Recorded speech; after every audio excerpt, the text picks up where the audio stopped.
Bismillahirrahmanirrahim. Assalamualaikum warahmatullahi wabarakatuh. Waalaikumsalam warahmatullahi Waalaikumsalam warahmatullahi wabarakatuh. wabarakatuh. Alhamdulillahirrahmanirrahim. Puji dan syukur kita panjatkan kehadirat Allah Subhanahu wa taala bahwa pada hari ini kita boleh jumpa semula dalam satu syarahan bersabit subjek sejarah Indonesia masa kolonial. Pada hari ini adalah satu syarahan kali ketiga, so saya nak guna bahasa Melayu sebagai bahasa pengantar. Minggu lepas saya dah mendedahkan mengenai macam mana bangsa-bangsa barat, sama ada daripada bangsa Portugis, Sepanyol, maupun Belanda, British, hatta Perancis pun mula datang ke Kepulauan Nusantara atau ke alam Melayu, dan macam mana pula mereka lambat laun namun pasti menguasai wilayah-wilayah yang ada di alam Melayu atau di rantau Asia Tenggara sekarang. Tentu kedatangan bangsa-bangsa barat atau orang putih itu mendapatkan satu perlawanan daripada bangsa tempatan, termasuklah nanti yang dipanggil sebagai bangsa Indonesia. Oleh itu pada hari ini saya nak cuba mendedahkan apa dia reaksi daripada bangsa-bangsa tempatan, sama ada masa berdepan dengan zaman kolonialisme konvensional atau tradisional, maupun masa berdepan dengan zaman kolonialisme moden. Apa dia zaman kolonialisme dan imperialisme konvensional ataupun tradisional?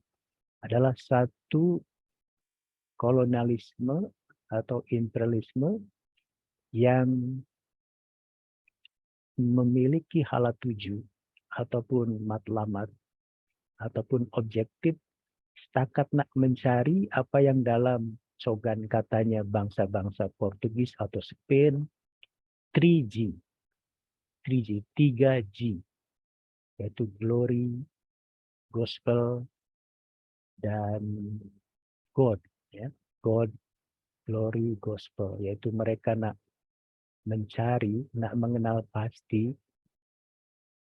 emas bermaksud tentu kekayaan, sama ada emas sebenar maupun emas yang lain.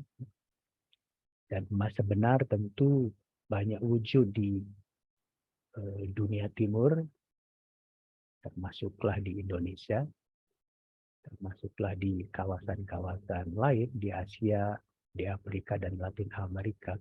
Emas sebenar memang wujud. Ataupun God yang lain, yang wujud hubung kaitnya tak setakat dengan passion, tapi dengan makanan. Apa yang pada masa itu populer terbilang adalah rempah-rempah. Jadi rempah-rempah pun macam God, sebab ianya amat diperlukan oleh masyarakat di strata dunia, tak setakat oleh masyarakat Europe sebelum lagi pada kurun Masihi. Seperti sedia maklum, zaman sebelum Masihi pun rempah-rempah ini diperlukan, sama ada untuk makanan ataupun obat-obatan. Bahkan untuk boleh mengawetkan mayat macam mumi Firaun pun itu diperlukan satu rempah-rempah yang dipanggil dengan kapur barus ataupun hasil-hasil daripada hutan dan tumbuh-tumbuhan yang lain.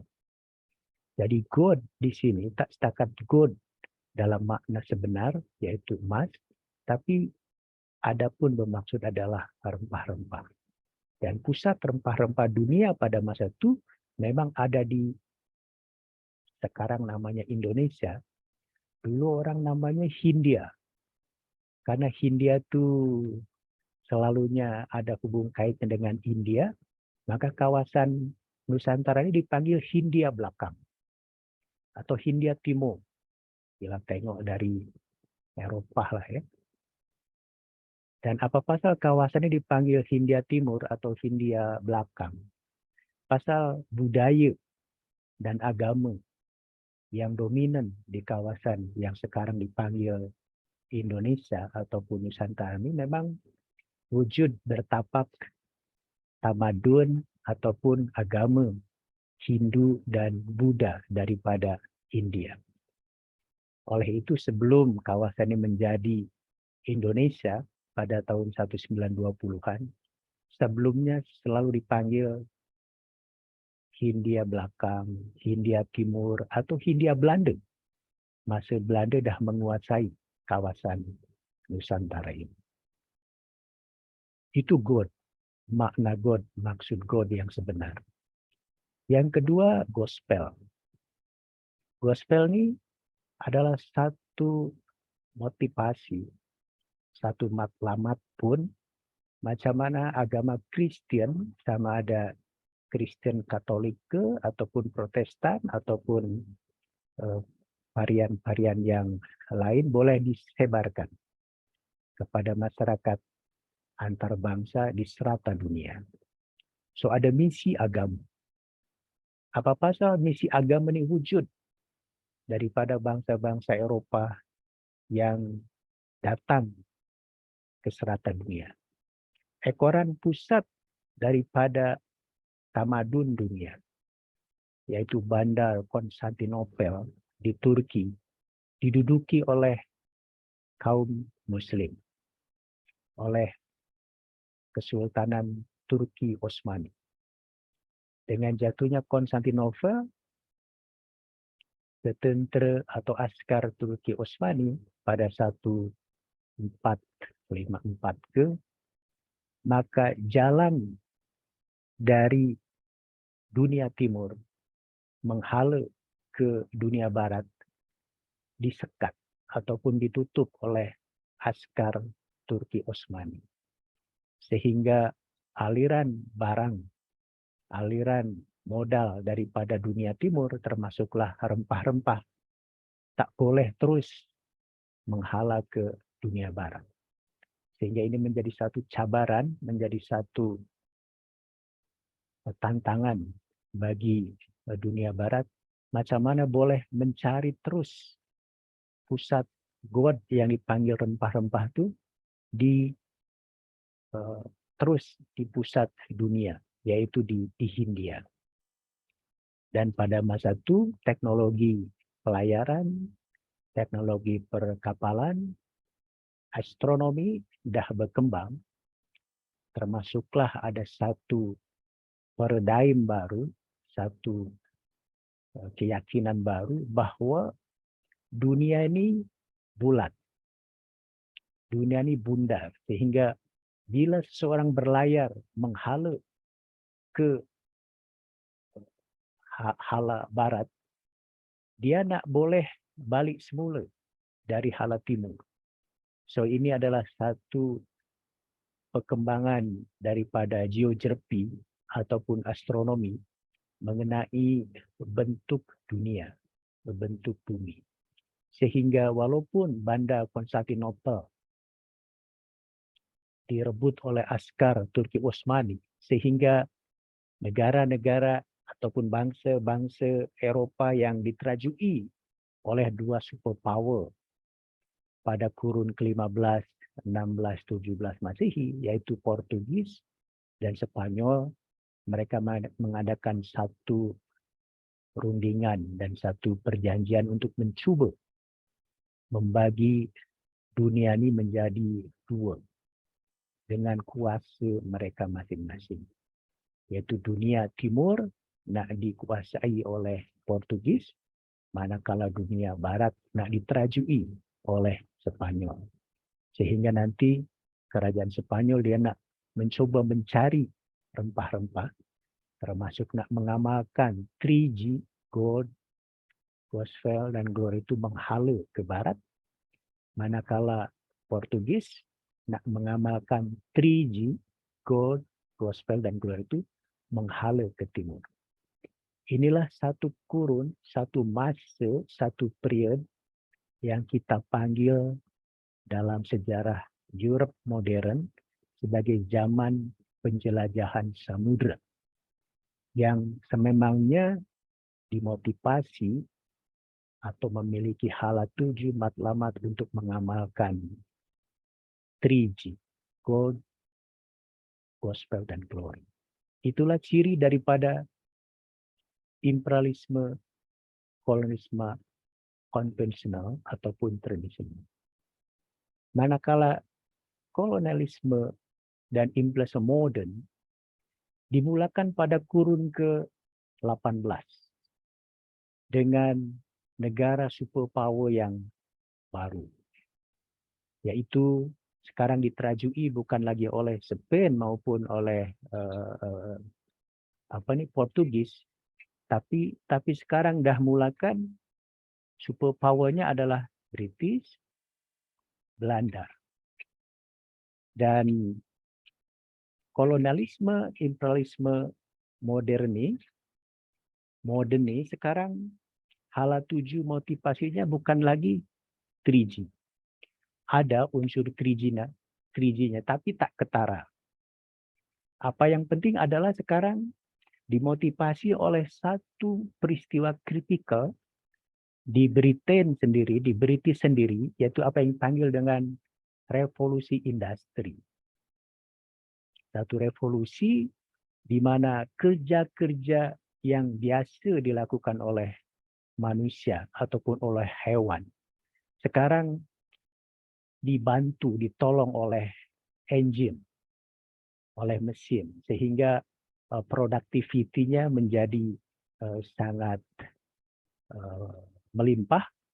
Dan tentu revolusi industri ini sekarang tak setakat memerlukan rempah-rempah ataupun barangan-barangan yang sifatnya semula jadi, macam sumber alam dan sebagainya. Tapi sekarang nak mencarikan satu barang tambang yang diperlukan dalam revolusi industri. Macam bagaimana boleh menjadikan kereta api itu bergerak. Tentu bila dulu ditarik oleh kuda, kan, sama ada kuda, kerbau, sapi. Tapi sekarang engine ini boleh ditarik atau memerlukan satu barang tambang yang dipanggil dengan batu arang. Contohnya batu arang, kita panggil batu bara. Dan batu arang ini wujud di kawasan-kawasan Asia, Afrika, Latin Amerika. Termasuklah dalam revolusi industri ini, misalnya memerlukan satu barang tambang yang dipanggil biji besi, minyak mentah, nikel, timah, getah, dan seterusnya. Getah ini karet. Sehingga ini yang membedakan antara kolonialisme modern dengan kolonialisme tradisional atau konvensional. Bila kolonialisme tradisional atau konvensional dimotivasi oleh mengamalkan 3G, maka kolonialisme modern lebih dimotivasi oleh nak mencarikan dan mengumpul sebanyak-banyaknya barang-barang tambang yang memang wujud dan kaya di kawasan-kawasan Asia, Afrika, dan Latin Amerika. Oleh itu kita melihat sama ada superpower pada kurun ke-15, 16, 17, yaitu Portugis dan Spanyol, maupun superpower bangsa-bangsa Eropa dari kurun 18, 19 hingga 20, khasnya British dan Belanda, termasuklah Prancis, mereka berlumba-lumba datang dan akhirnya menjajah negara-negara ataupun kawasan-kawasan di Asia, di Afrika, dan di Latin Amerika. Sehingga nanti kawasan-kawasan berkenaan baru memperolehi kemerdekaannya pada kurun ke-20. Pada pertengahan kurun ke-20 atau abad ke-20. Indonesia contohnya baru merdeka pada tahun 1945. Tapi banyak negara-negara di Afrika, di Asia, di Latin Amerika sebaik saja memperolehi kemerdekaan pada tahun 1960-an. Itu satu bukti kukuh mengenai sejarah kolonialisme dan imperialisme di strata dunia yang dimulakan pada kurun ke-15-16 Masehi. Tentu kedatangan bangsa-bangsa Barat, sama ada Portugis, Spanyol, maupun Belanda, British, dan Prancis, dia mendapatkan reaksi daripada bangsa-bangsa tempatan, termasuklah dari bangsa-bangsa pribumi yang wujud di rantau Nusantara ini. Kita tengok masa Portugis, misalnya menduduki Bandar Melaka di Semenanjung Tanah Melayu pada 1511 dan menjadikan Kesultanan Melaka tewas, bahkan hancur oleh pencerobohan daripada askar Portugis. Tapi ramai bangsawan-bangsawan Melaka yang akhirnya melarikan diri ke bandar-bandar lain di rantau Nusantara, termasuklah ke Jawa.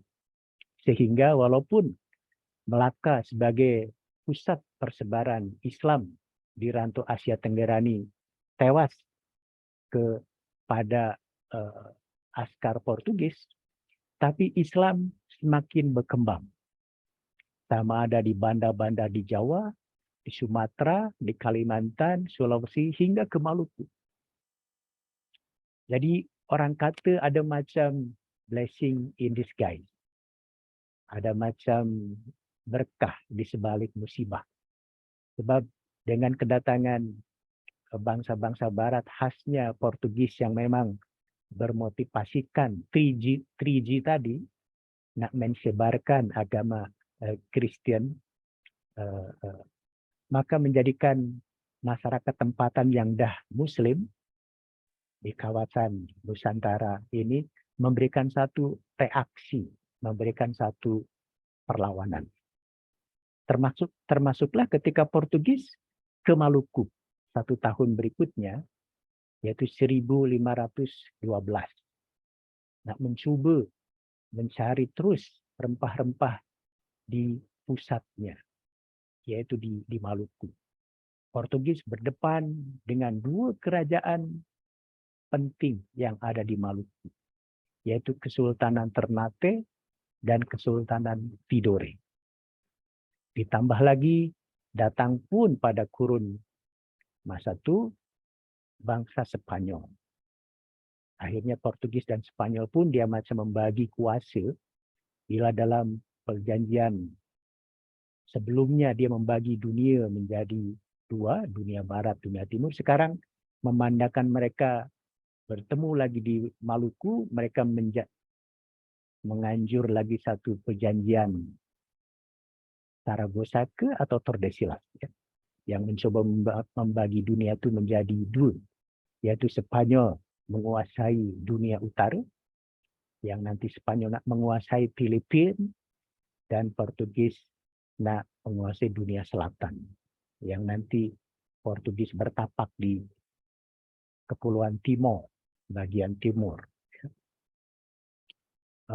Walau bagaimanapun kedatangan bangsa Portugis dan Spanyol di Maluku, di Kepulauan Maluku, mendapat tentangan daripada Sultan-Sultan Ternate dan Tidore, sehingga mereka akhirnya terkeluar daripada Kepulauan Maluku, tidak berjaya memonopoli rempah-rempah di Kepulauan Maluku, sehingga Spanyol bertapak di Filipina dan Portugis bertapak di Timor bagian timur.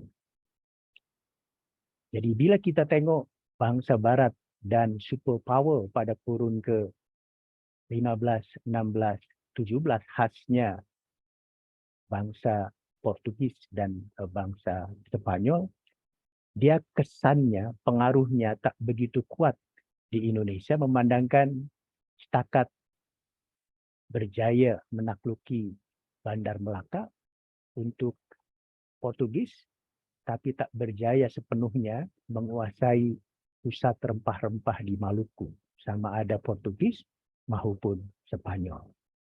Spanyol sendiri berjaya menakluki Filipina sekarang, dan Portugis pun berjaya menakluki Pulau Timor bagian timur yang nanti pada tahun 1975 nak berintegrasi dengan negara Republik Indonesia yang dipanggil Timor Timur. Dan nanti Timor Timur pun nak merdeka pada tahun 2001 sehingga sekarang. Selepas Portugis dan Spanyol, maka datang negara superpower baru yang tadi saya katakan mulakan 17, kurun 17, kurun 18, hingga kurun 19 dan 20, yaitu bangsa Belanda dan bangsa British, bangsa Inggris, termasuklah Perancis, Jerman, dan sebagainya. Belanda mula-mula datang melalui seorang pelaut yang bernama Cornelis de Houtman. Dia mencari satu jalan baru, bahwa jalan ke Hindia ini boleh ditempuh tak semestinya pakai jalan yang dilalui oleh bangsa Portugis. Tapi dari Afrika Selatan, dia terus berlayar ke Samudra Hindia, sehingga nanti boleh mendarat di Pelabuhan Banten pada 1596. Dan dari Banten pun dia mendapat Cornelis de Houtman dan rombongan mendapatkan banyak rempah-rempah, tapi mendapat satu makluman bahwa pusat rempah-rempah sesungguhnya bukan di Banten, tapi di Maluku. Karena itu, Cornelis de Houtman berlayar pun ke Maluku dan berjaya pun membeli rempah-rempah dan kemudian balik semula ke negeri Belanda, melaporkan kepada pebisnis di Belanda bahwa dia dah menemukan satu jalan baru ke pusat rempah-rempah dunia. Itulah awal mula daripada kedatangan bangsa Belanda, yang nanti pada tahun-tahun berikutnya, khasnya pada tahun 1602, pedagang-pedagang Belanda yang di Nederlandia mendirikan semacam perhimpunan, mendirikan semacam asosiasi pertubuhan yang dipanggil POC. Bahasa Belanda, Verenigde Oost-Indisch Company. Satu perhimpunan dagang Hindia Timur atau Belanda Timur, macam itu ya. POC, Verenigde Perhimpunan Oost-Indisch Hindia Timur Company dagang lah ya. Ini adalah satu corporate swasta, bukan milik kerajaan. Walaupun dia satu corporate swasta, satu perusahaan swasta, tapi oleh kerajaan Belanda dia dibagi hak istimewa. Macam hak boleh memerangi atau menduduki satu kawasan. Boleh ada hak untuk menggunakan senjata. Boleh ada hak untuk mencetak uang, supaya ada uang tersendiri untuk bayaran atau tukar menukar dengan bangsa lain. Sehingga POC ini, walaupun dia syarikat swasta, syarikat bisnis, tapi macam negara dalam negara. Atau macam syarikat swasta tapi mewakili negara, yaitu kerajaan Belanda. Itulah awal mula syarikat swasta sebagai wakil daripada kerajaan Belanda menjajah Indonesia dengan ditubuhkannya POC pada 1602. Mula-mula di Maluku Island, di Kepulauan Maluku, tapi yang seperti minggu lepas saya dedahkan, walaupun Kepulauan Maluku adalah pusat rempah-rempah dunia, tapi ditinjau dari sisi strategi, kepulauan ini jauh sangat di kawasan timur. Maka kena dicari satu pusat bandar baru yang lebih strategik yang ada di kawasan barat, yang lagi hampir dengan kawasan-kawasan di Asia. Maka nanti pada tahun 1619,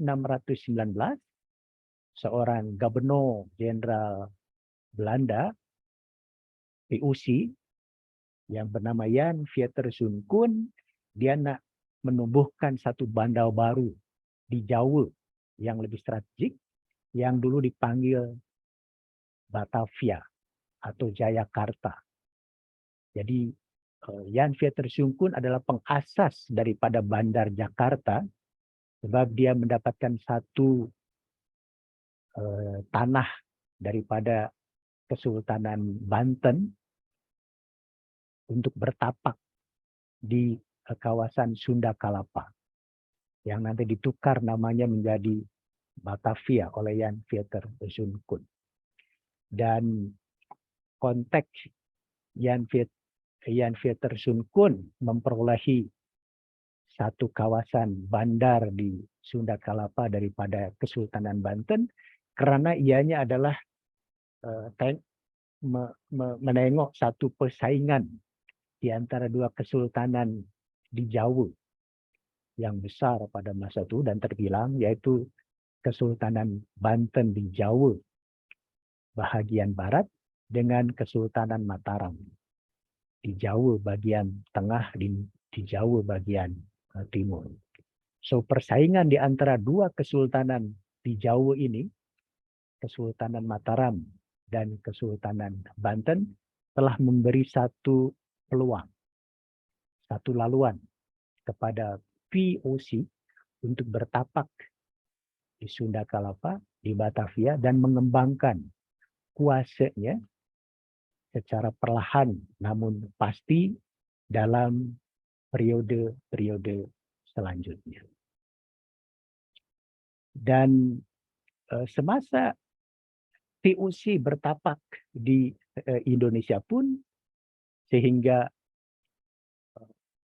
company dagang ini bankrupt pada 1799, POC pun mendapatkan satu reaksi daripada kerajaan-kerajaan di serata Nusantara.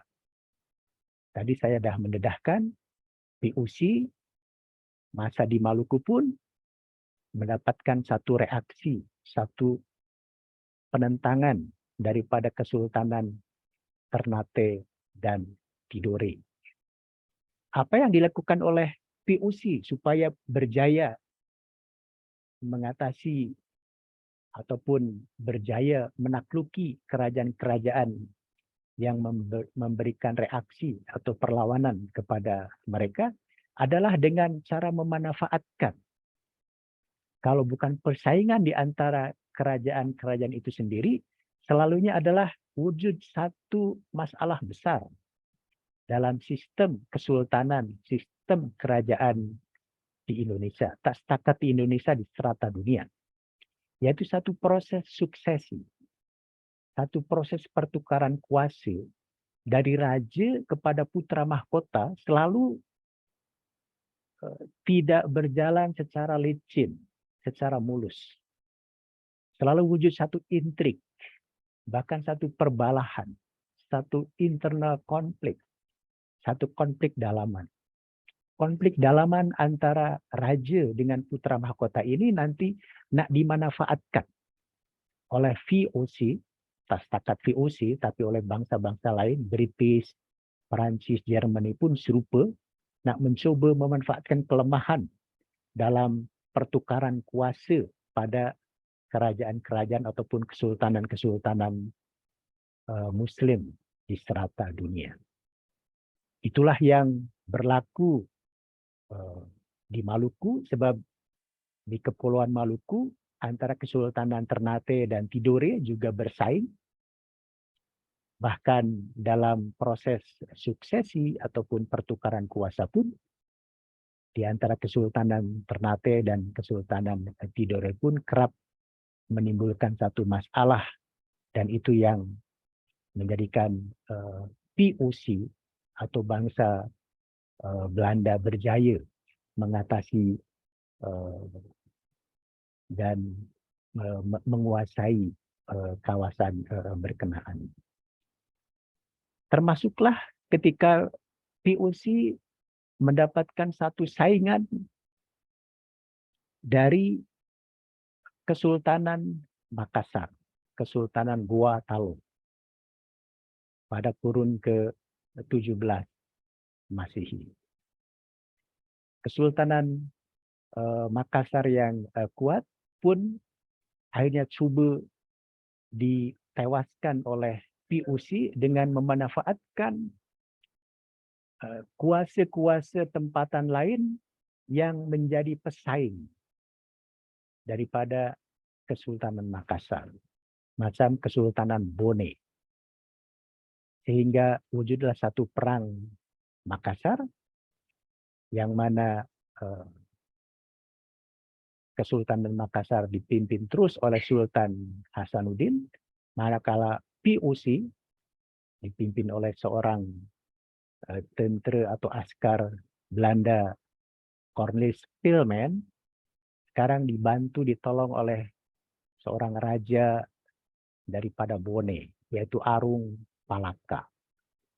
Sehingga Sultan Hasanuddin boleh ditewaskan oleh askar VOC dengan bantuan Arung Palaka, raja daripada Bone.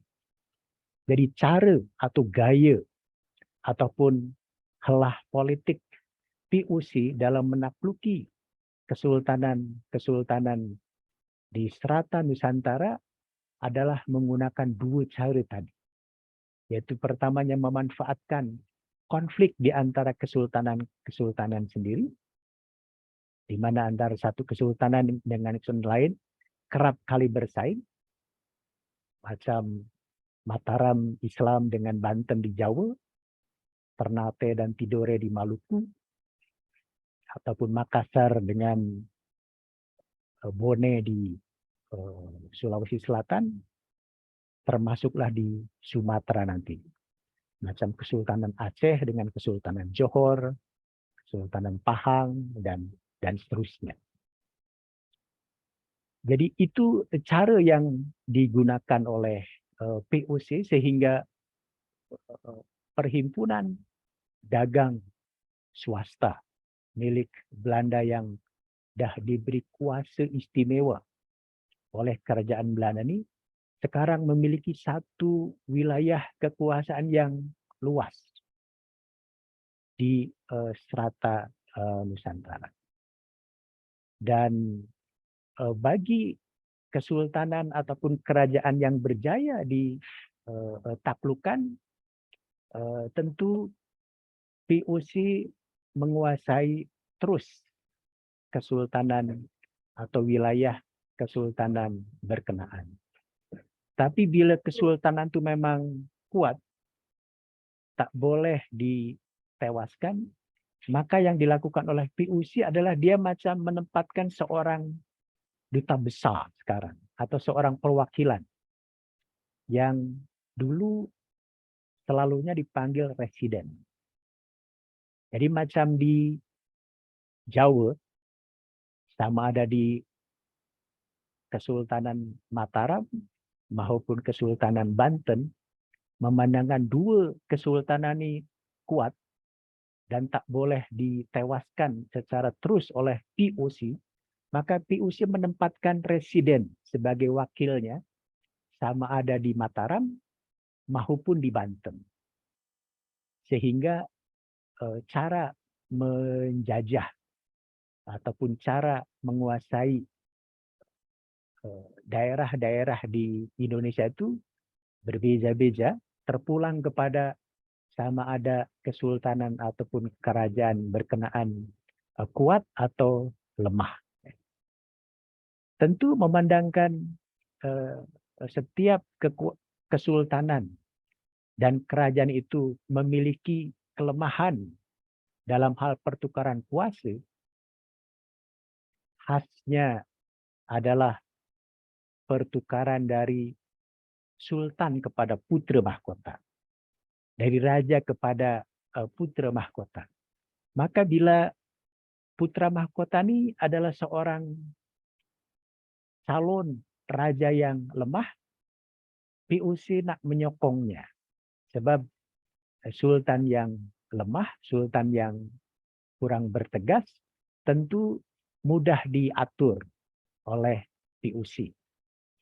Bahkan dalam banyak case, dalam banyak kasus, bila dalam pertukaran kuasa itu wujud satu perbalahan, bahkan perang saudara, maka POC nak membantu putra mahkota yang lemah tadi, sehingga bila nanti putra mahkota yang lemah ini boleh didudukan menjadi sultan, menjadi raja, maka putra mahkota yang jadi raja ini, dia nak membagi macam hadiah, macam berbalas budi. Satu daerah kepada POC.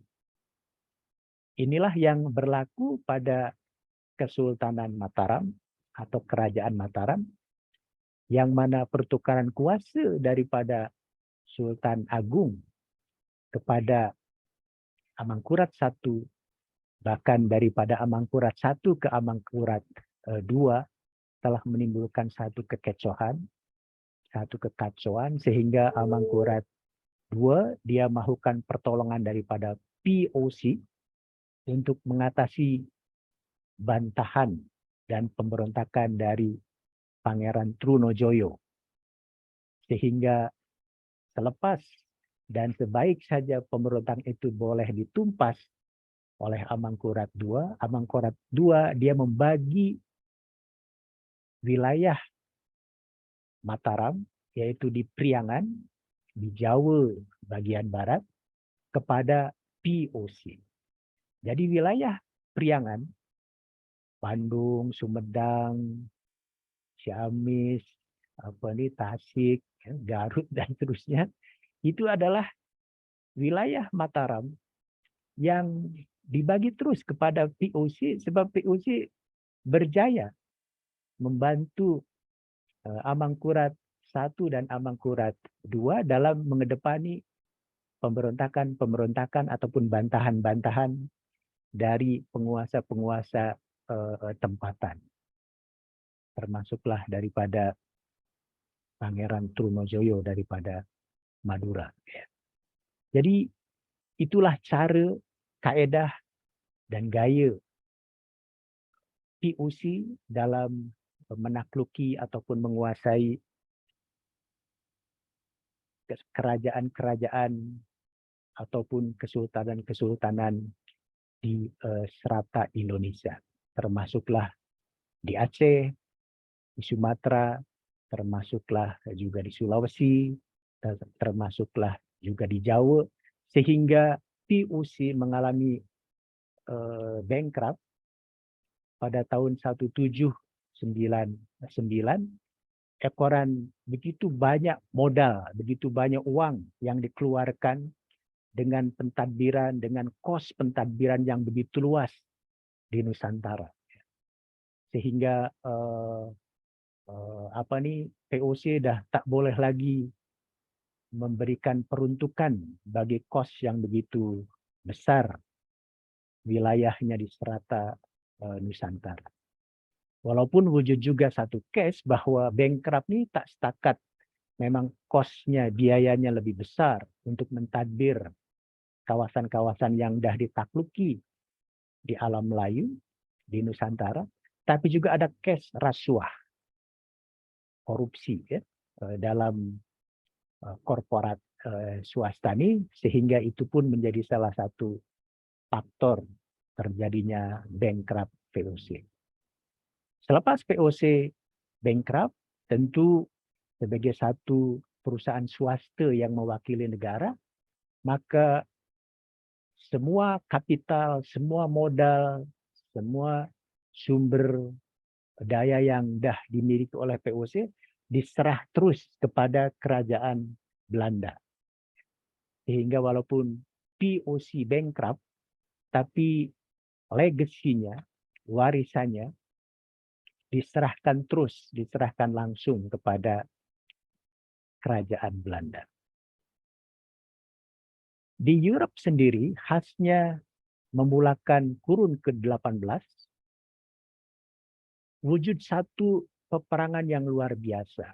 Khasnya ekoran daripada revolusi Prancis, sehingga banyak kerajaan-kerajaan di Europe yang jatuh ke tangan askar Napoleon, termasuklah negeri Belanda. Negeri Belanda pun diceroboh oleh askar Napoleon, sehingga Raja Belanda adalah saudara mara daripada Napoleon sendiri, yang dipanggil Ludwig Napoleon.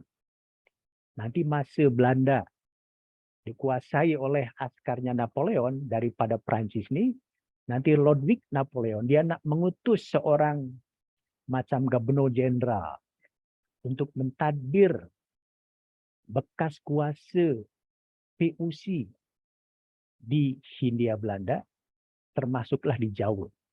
Itulah yang kita panggil sebagai Herman Willem Daendels atau Gubernur Jenderal Daendels. Mentadbir dari 1808 1811 atau 1803 hingga 1811. Jadi walaupun Jawa khasnya tak dijajah terus oleh Prancis, memandangkan Raja Belandanya adalah saudara mara daripada Napoleon, maka sebenarnya Herman Willem Daendels adalah utusan rasmi daripada kerajaan Prancis. Prancis sendiri di Eropa tentu mendapatkan tentangan daripada lawan-lawan politiknya, dan lawan yang paling serius dan berat yang dihadapi oleh askar Napoleon adalah British. Sehingga nanti kita melihat ketika askar Napoleon dan Napoleon sendiri ditewaskan oleh askar British, nanti askar British pun dia nak mencoba mengambil alih kuasa Prancis di Asia, di Afrika, termasuklah di Indonesia dan di Jawa. Sehingga nanti dari tahun 1811 sehingga 1815, Indonesia pernah ditadbir oleh Gubernur Jenderal British yang bernama Stanford Raffles. Yang dia memang berkuasa di Jawa dan di Sumatera dari 1811 hingga 1815.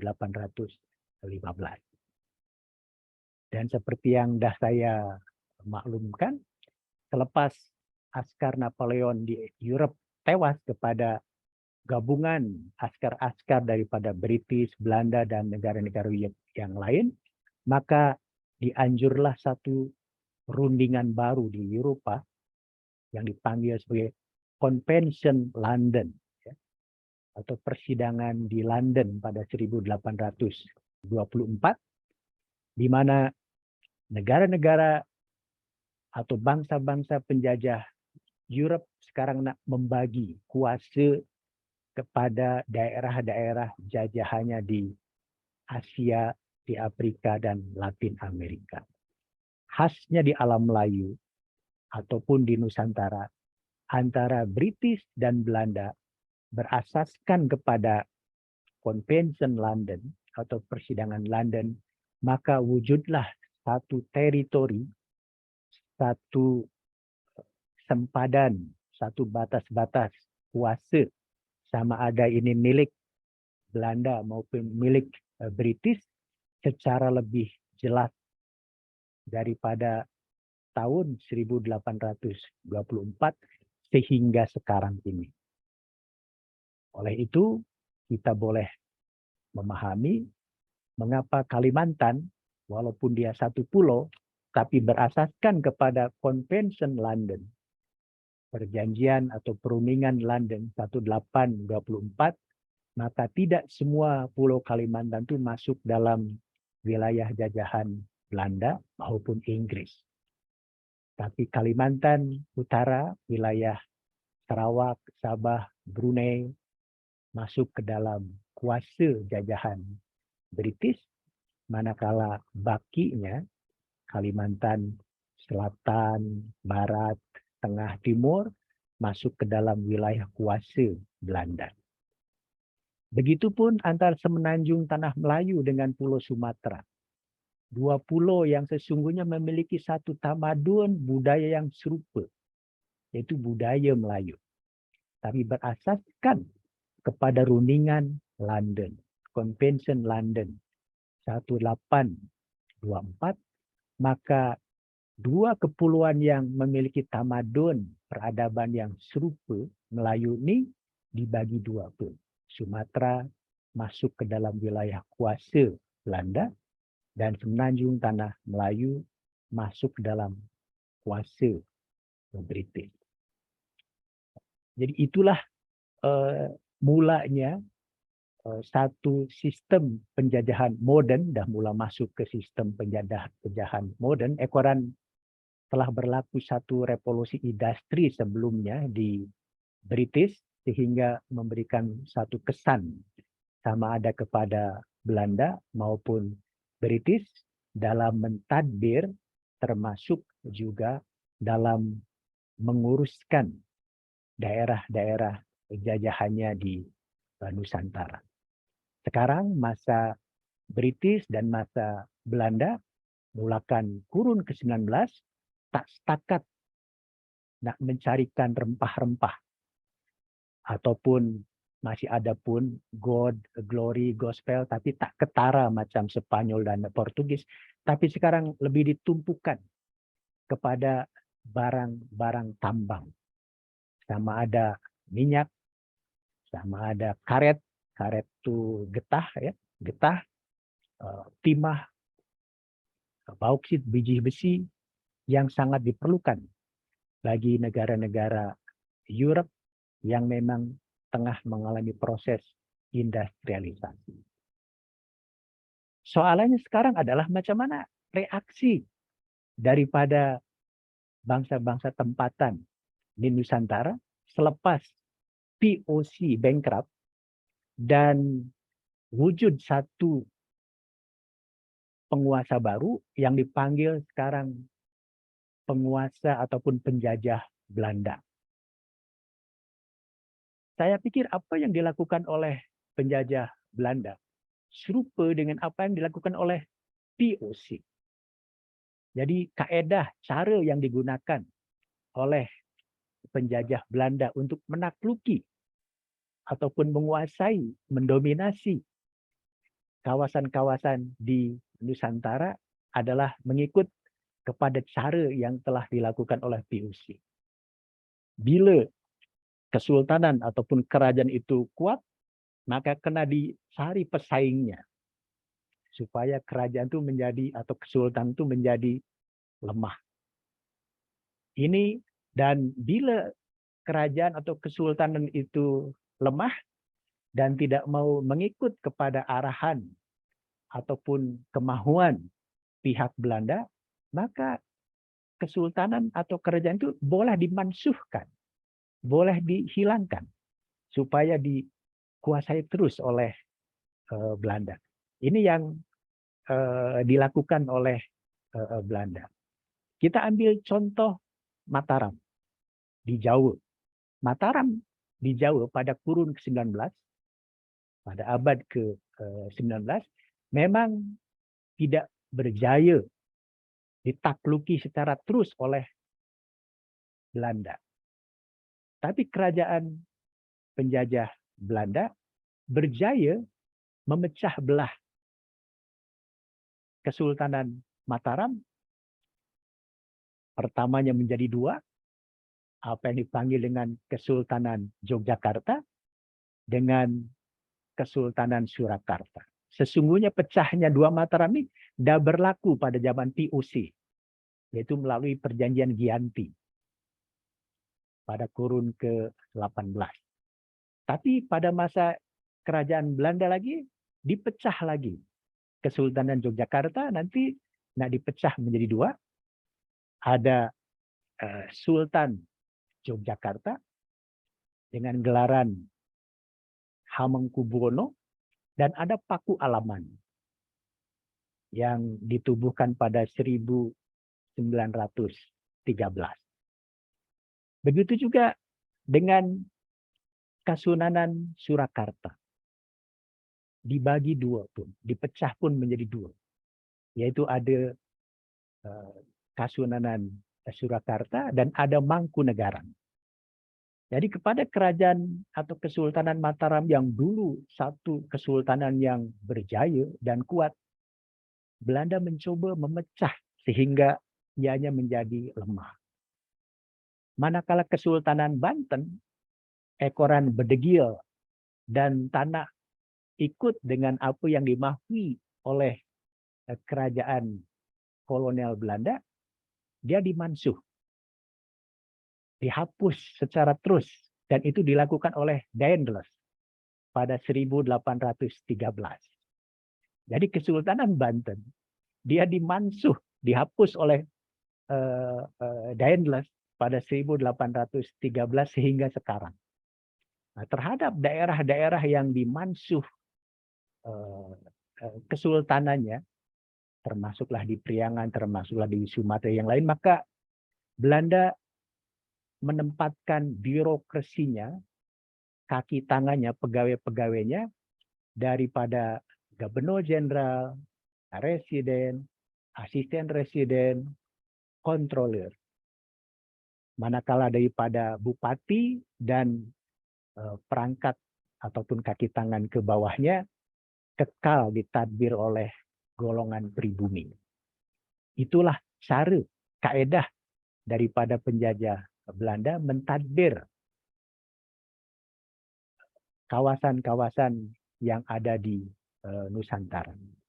Bagi kerajaan atau kesultanan yang kuat, berusaha dipecah belahnya, dan bila kekal kuat, menempatkan seorang residen sebagai wakil, sebagai representatif daripada kolonial Belanda, manakala daerah-daerah yang dimansuh kesultanannya ditadbir terus, tapi sehingga peringkat residen, asisten residen, dan kontroler saja. Kontrol ini macam pengawas ya, yang menjadi penasihat daripada bupati. Manakala daripada penjawat bupati, wedana, camat, kepala desa, lurah, dan seterusnya kekal ditadbir oleh golongan pribumi. Walaupun begitu, kita nak tengok kekal wujud satu reaksi, satu perlawanan daripada bangsa Indonesia menghadapi penjajahan Belanda ini. Tak setakat perlawanan itu datang daripada golongan bangsawan, macam kita tengok di Jawa ada satu perang Jawa atau dipanggil sebagai perang Diponegoro. Diponegoro adalah seorang pangeran daripada Yogyakarta yang tak berpuas hati dengan keadaan kesultanan di Yogyakarta yang dah dicerobohi, dah dicampuri urusan internalnya oleh pihak penjajah Belanda. Karena itu sebagai seorang pangeran, putra mahkota yang tak berpuas hati, Pangeran Diponegoro mengadakan satu bantahan, mengadakan satu perlawanan, dan mendapat sokongan dari masyarakat akar undi, termasuk juga dari tokoh-tokoh ulama untuk melawan penjajah Belanda. Begitu juga yang berlaku di Kalimantan. Kita tengok ada satu Kesultanan Banjarmasin.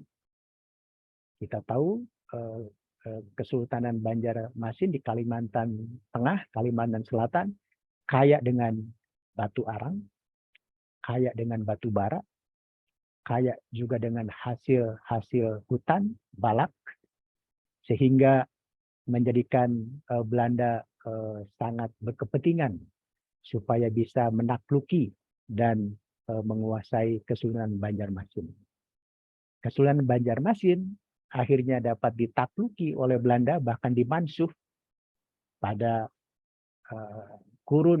pada hujung kurun ke-19, walaupun mendapatkan penentangan, perlawanan dari Pangeran Antasari dan keturunannya. Tapi Belanda berjaya menakluki Kesultanan Banjarmasin sehingga kepentingan untuk menguasai batu arang, hasil-hasil balak, hasil-hasil hutan pun berjaya dilakukan oleh Belanda. Dan itu juga yang berlaku di Sumatera, khasnya di Aceh. Belanda pun berjaya menakluki Aceh, sebab Aceh ada juga satu kawasan yang makmur, tak setakat kaya dengan lada, tapi juga kaya dengan barang tambang. Di Aceh wujud minyak, bahkan gas, sehingga Aceh adalah satu kawasan yang kaya sumber daya alamnya dan diperangi oleh Belanda pada hujung kurun ke-19. Bahkan dari kes peperangan di Aceh ini, Belanda membuat satu penyelidikan.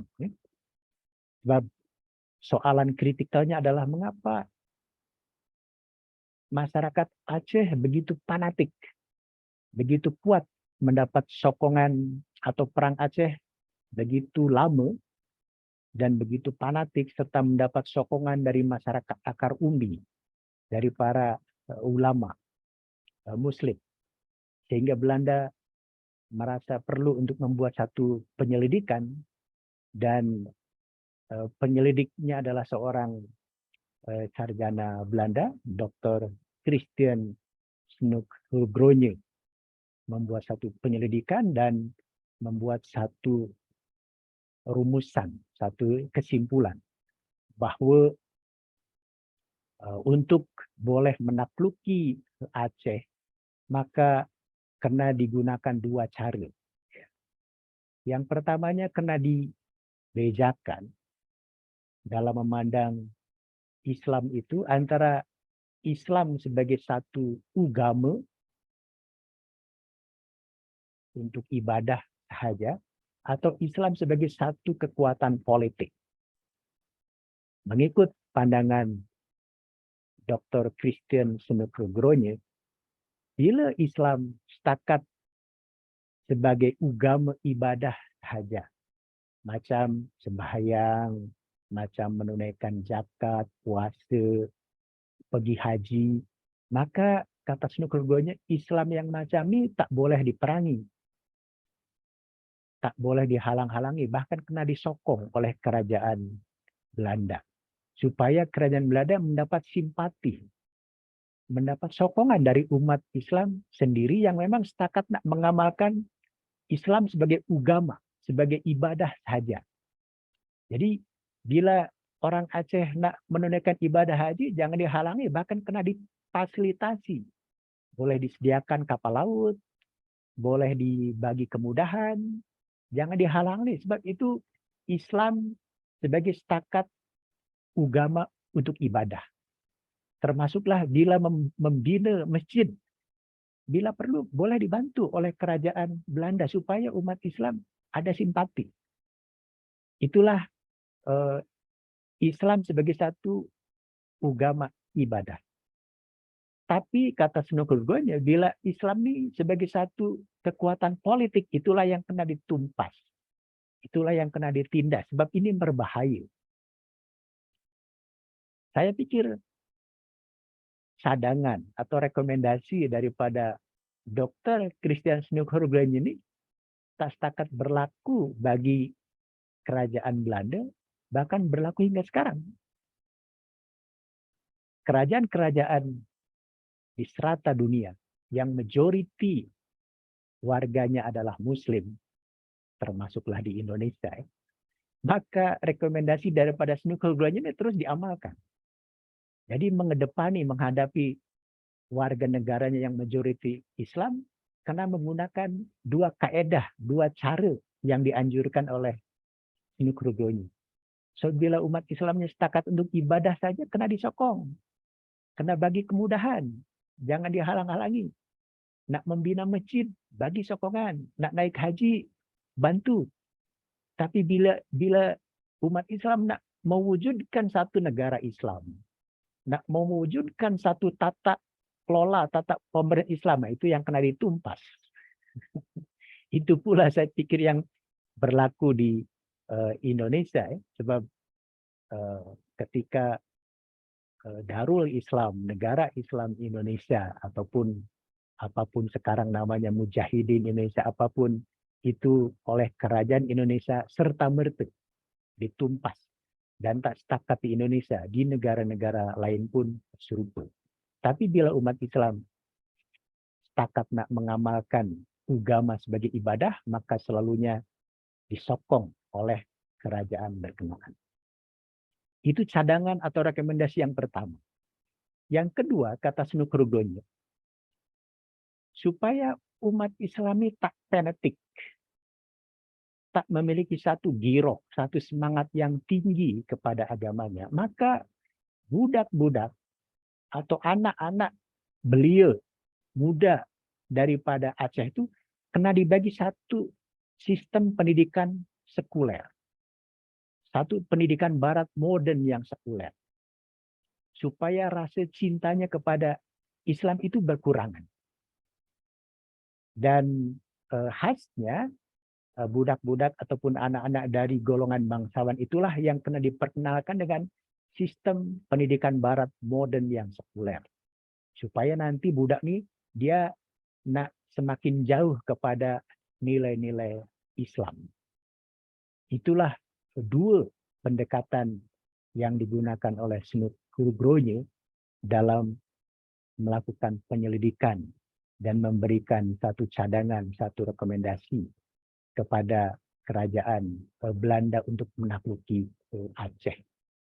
Kita nak tengok rekomendasi daripada Snuggerud ini satu sisi memang wujud kebenarannya, tapi di sisi lain pun tak seluruhnya betul. Ya. Sebab kita tengok misalnya macam pendidikan barat sekuler yang diberikan kepada budak-budak Muslim. Tak seluruhnya berjaya. Sebab kita tengok di Indonesia, bila budak-budak Muslim, termasuklah golongan santri, memasuki pendidikan modern, dari mulakan sekolah rendah, sekolah menengah hingga IPT, institusi pengajian tinggi, tapi pada tahun 1970-an di IPT, institusi pengajian tinggi di Indonesia, mulai wujud satu bangunan masjid kampus. Ya. Sehingga tak seluruhnya budak-budak Muslim itu menjadi sekuler. Bahkan ramai pun yang tetap menjadi Muslim yang baik dengan komitmen pada nilai-nilai Islam yang tinggi. Jadi selalunya rekayasa sosial itu tak sepenuhnya berjaya, ya, seperti mana yang dicadangkan oleh Dr. Christian Snuggerud. Saya pikir itu reaksi daripada bangsa Indonesia, sama ada yang dilakukan oleh golongan bangsawan maupun masyarakat di peringkat akar umbi, mengedepankan kedatangan dan usaha penjajahan dari POC Belanda maupun dari penjajahan Belanda terus selepas POC bankrupt pada tahun 1799. Dan seperti yang saya dedahkan bahwa masa kolonialisme Belanda berjaya sepenuhnya menguasai Indonesia itu sehingga pada hujung kurun ke-19. Sehingga pada mulakan kurun ke-20 atau abad ke-20, Indonesia memasuki satu fase baru, satu masa baru, yaitu apa yang dipanggil dengan zaman pergerakan nasional. Ada reaksi lain dari bangsa Indonesia, tidak lagi seperti yang dilakukan oleh kerajaan-kerajaan ataupun golongan bangsawan, golongan masyarakat akar umbi pada kurun ke-16, 17, 18, 19, tapi mulakan kurun ke-20, abad ke-20, sekarang golongan terpelajar yang dididik secara barat modern itulah yang menjadi motor penggerak yang melawan daripada sistem kolonialisme dan imperialisme modern, dan itu dah masuk kepada zaman pergerakan nasional. Ya. Oleh itu, sebelum saya mengakhiri saran ini, saya nak bagi tahu kepada pelajar-pelajar yang dah menghantar tajuk-tajuk untuk kertas kerja, ya, itu supaya cakupan periodnya kena pada zaman kolonialisme, imperialisme, dari mulakan kedatangan bangsa Portugis, Spain maupun Belanda kurun ke-16 sehingga ujung kurun ke-19. Ya. Jadi bila melebihi daripada tahun 1901 itu dah mulakan ke zaman pergerakan. Oleh itu nama naskah seperti ini, Laras Citraning Ati, Ina, Gilang yang merah nih kena tukar tajuknya, buat tajuk yang baru yang lebih sesuai dengan kurun masa, dengan period sejarah Indonesia masa kolonial. Ya. Jadi sila ditukar tajuknya, sebab ini tajuk-tajuk macam ini sudah masuk ke subjek atau mata kuliah yang lain, ya. Mungkin ini zaman pergerakan nasional atau zaman kemerdekaan, ya. Nah, tapi yang hitam ini udah oke, ya. Jadi yang tajuk-tajuk yang warna hitam ini udah oke. Ini semuanya adalah tajuk-tajuk yang selari dengan sejarah Indonesia masa kolonial. Tapi saya nak bagi nota campur, nak bagi catatan tambahan, memandangkan awak adalah pelajar sejarah, ya. Maka bila membuat tajuk tuh kena ada masa, kena ada periodnya.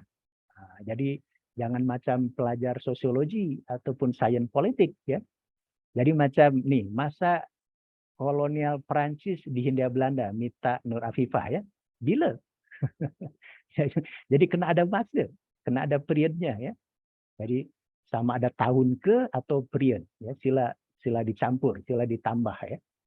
Jadi bila orang tajuk pelajar sejarah dengan tajuk kertas kerja yang dibuat oleh pelajar bukan sejarah, bezanya adalah bila pelajar sejarah dia lebih mementingkan masa, mementingkan bila masanya, bila periodnya, gitu, ya. Jadi yang belum ada periodnya, belum ada masanya, boleh dicampur, boleh ditambahkan. Macam Amelia nih, revolusi industri Inggris dan pengaruhnya terhadap Indonesia. Bila? Ya. Jadi kena dicampur, kena ditambahkan masa ini atau periodnya, ya.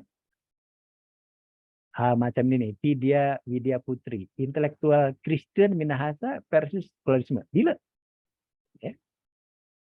Jadi yang belum ada masanya sila dicampur. Macam ini Dianti, ketentuan-ketentuan pokok sistem tanam paksa. Bila? Ya. Mana lagi? Jahra, gerakan Samin, perlawanan tanpa kekerasan kolonialisme. Bila juga, ya. Termasuk Siva, perlawanan suku Minahasa terhadap kolonialisme dan imperialisme penjajah perang Tondano. Bila, ya. Kena jelas. Perlawanan Topoka terhadap kekuasaan kolonialisme. Bila, ya. Bila tak ada masanya, ini macam pelajar sosiologi atau pelajar sains politik, ya. Itu saja yang boleh saya maklumkan, dan pekan hadapan kita nak memasuki sarahan keempat, itu sarahan hujung saya. saya nak guna bahasa Sunda sebelum dalam syarahan kelima kita nak memasuki satu perbincangan, ya, pembentangan pointers atau PowerPoint daripada pelajar-pelajar sesuai dengan tajuk yang dah setujui. Tapi sebelum bentang, pelajar kena buat PowerPoint, ya. PowerPoint-nya dalam satu slide saja, tak payah banyak-banyak, ya. Dalam satu slide apa yang penting, tajuknya, apa yang nak dianalisis atau kaedahnya, metodenya boleh, apa yang nak dianalisis dan sumbernya, itu sahaja. Dan mungkin pembentangan tak lama-lama, dalam 5 menit saja, nanti saya bagi komen supaya nanti dalam membuat kertas kerjanya boleh sempurna, boleh lagi baik. Saya pikir dah 1 jam 10 menit saya bagi syarahan. Kita nak bertukar kepada WhatsApp group untuk tengok komentar-komentar ringkas daripada pelajar yang hadir dalam Zoom meeting pada hari ini mengenai apa-apa yang saya dah dedahkan sebentar tadi, ya. Komentar ringkas dalam WhatsApp group saya tunggu hingga pukul 18, ya, pukul 6 petang waktu Indonesia Barat, waktu Bandung, ya. Tak boleh waktu daerah yang lain. Itu saja, dan jom kita akhiri syarahan kali ketiga pada hari ini dengan bersama-sama melafazkan hamdalah. Alhamdulillahirabbil alamin. Terima kasih. Bila wujud sebarang soalan apapun sila maklumkan melalui WhatsApp group, ya. Itu sahaja. InsyaAllah jumpa semula pekan hadapan. Saya nak guna syarahan hujung dalam bahasa tempatan, ya, bahasa Bonda di Jawa Barat, yaitu bahasa Sunda, ya. Para pelajar yang lain pahamlah, ya. Sekian, terima kasih. Wassalamualaikum warahmatullahi wabarakatuh. Waalaikumsalam warahmatullahi wabarakatuh. wabarakatuh. Terima kasih banyak, Bapak. Oke, Sehat selalu, ya. Bapak. Terima kasih.